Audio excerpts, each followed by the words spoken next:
Ryan with Miss Doc Geek here. I failed again, but this time my radio works. I'll explain.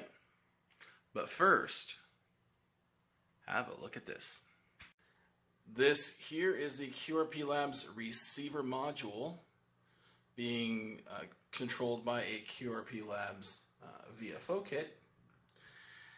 And it has the polyphase board and a 40 meter bandpass module on it, bandpass filter.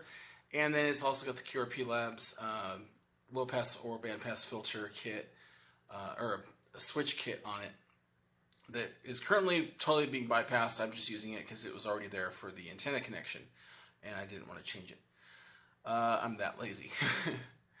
But first, let me, and this is working. It's currently receiving JS8 call over here on my computer there at the top. So, did I build a new one? Did I fix it? Or was it something else? Alright, so I didn't build a new one. Did I fix it? No. I fixed my own problem. I fixed my mistake. I didn't fix anything that was a problem with the radio. I fixed something I had done incorrectly. A comment, somebody on Facebook, I'll put his name here, in right there. Right there. That's where his name is. He commented and said sending, dead shorts shouldn't have caused this problem. And I said, well, it did. And then I thought about it. I'm like, well, maybe he has a point. There's some pretty smart people out there, and his point made sense. And so I started looking at the schematic, and I did this most gigantic face palm. Messed up my hat there. Long story short, I was powering half of the radio. The op amps weren't powered. And because of that, it didn't work. I mean, obviously, if you don't power the whole radio, it's got two power supply feeds, one for the op amps, one for the rest. And I wasn't powering the op amps. I had mistakenly thought that you only needed to worry about separate power if you wanted to run them at a higher voltage. That's not the case. You have to power them.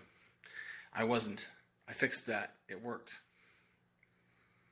The radio is working fine. My error was not reading the manual thoroughly because I'd read it a couple years ago and didn't think I needed to read it thoroughly this time.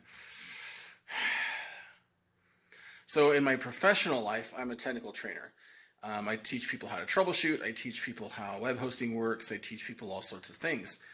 One of the things I train them on is don't react, respond, and analyze. I did not respond and analyze to my problem.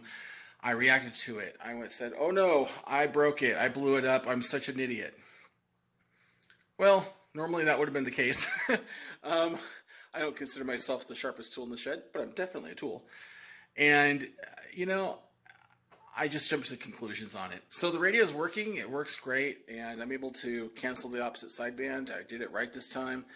And it's working. So why am I posting this video? Two reasons. One, just, the YouTube confessional, right?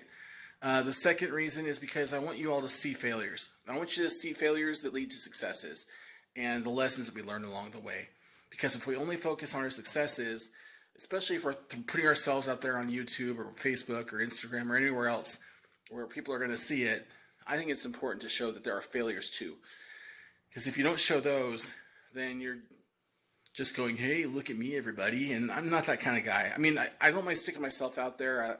I like the interaction. I like doing this stuff. But it's not all about my successes and how great I am, because I don't think I'm that great. Instead, it's more about like sharing my experience. And this is part of the experience, right? Take care, all. 73.